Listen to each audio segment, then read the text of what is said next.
Iran versus Israel America యుద్ధంలో రోజుకో రకమైన అప్డేట్ వస్తుంది కదా.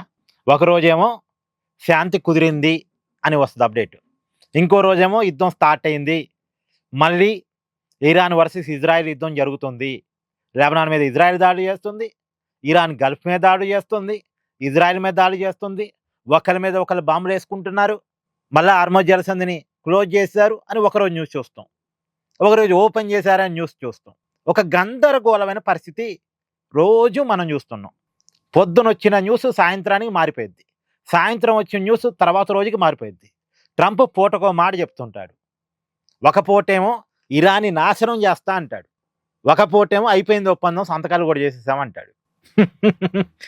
అంటే నేను గత వారం రోజులుగా ఈ శాంతి ఒప్పందం అన్న మాట వచ్చిన రోజు నుంచి రోజు చెప్తా ఉన్నా, యుద్ధం ముగియాలి అంటే, శాంతి నెలకొనాలి అంటే ఇజ్రాయిలు, అమెరికా, ఇరాను 3 దేశాలు కలిసి కూర్చోవాలి, 3 దేశాలు కలిసి ఒక ఒప్పందానికి రావాలి. వీళ్ళు పరస్పర గౌరవాలతోటి, పరస్పర నమ్మకాలతోటి కూర్చొని ఒక అంగీకారానికి రావాలి. వీళ్ళలో ఎవరి మీద ఎవరికి నమ్మకం లేదు, ఎవరి మీద ఎవరికి గౌరవం లేదు, ఎవరి స్వార్థాలు వాళ్ళవే.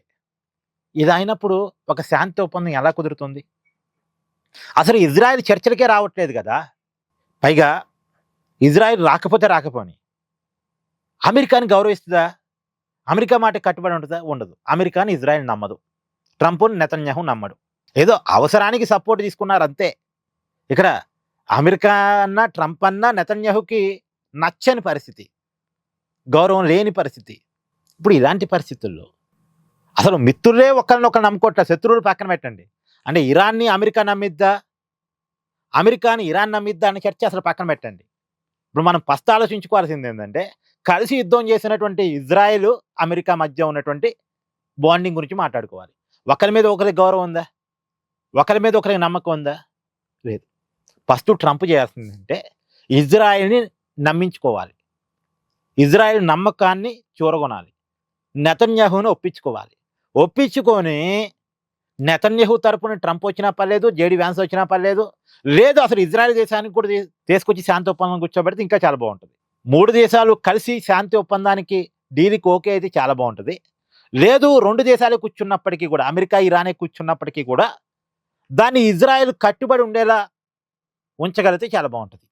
అప్పుడు మాత్రమే శాంతి ఒప్పందానికి ఒక రూపం వస్తుంది. నేను మళ్ళీ చెప్తున్నా, ప్రస్తుతానికి ఉన్నటువంటి అప్డేట్ ఏంటంటే, హార్మోజ్ జలసంధిని క్లోజ్ చేసి పడి ఉంది. ఓపెన్ చేసినటువంటి రోజుల్లోనే, గంటల్లోనే మళ్ళీ క్లోజ్ చేశారు. ఈ పరిస్థితికి కారణం ట్రంపే అని జర్మనీ అంటుంది, నేను కాదు, జర్మనీ అంటుంది. మళ్ళీ జర్మనీ ఏమి ఇరాన్ మిత్రదేశం కాదు, అమెరికా మిత్రదేశమే. అంటే అమెరికా మిత్రదేశాలు కూడా ట్రంప్నే టార్గెట్ చేస్తున్నాయి. ఈ పరిస్థితికి కారణం ట్రంపే అంటున్నాయి. ఈవెన్ దో అమెరికా ప్రజలు కూడా అదే అంటున్నారు, ట్రంప్ వల్లే ఈ సమస్య వచ్చింది అని. ప్రపంచంలో ఏమాత్రం నమ్మటానికి అవకాశం లేని వ్యక్తిగా, చివరికి సొంత దేశ ప్రజలు నమ్మరు, సొంత మిత్రులు నమ్మరు, ఎవరూ నమ్మని వ్యక్తిగా ట్రంప్ మిగిలిపోయాడు. బట్ యుద్ధానికి ఎక్కడ కంక్లూజన్ వస్తాయి అనేటువంటిది చూడాలి. కంక్లూజన్ రావాలంటే మాత్రం నేను చెప్తున్నాను కదా, ఇజ్రాయెల్ కూడా శాంతికి ఒప్పుకోవాల్సిందే, ఒప్పించాల్సిందే. అలా ఒప్పుకుంటేనే యుద్ధానికి ముగింపు.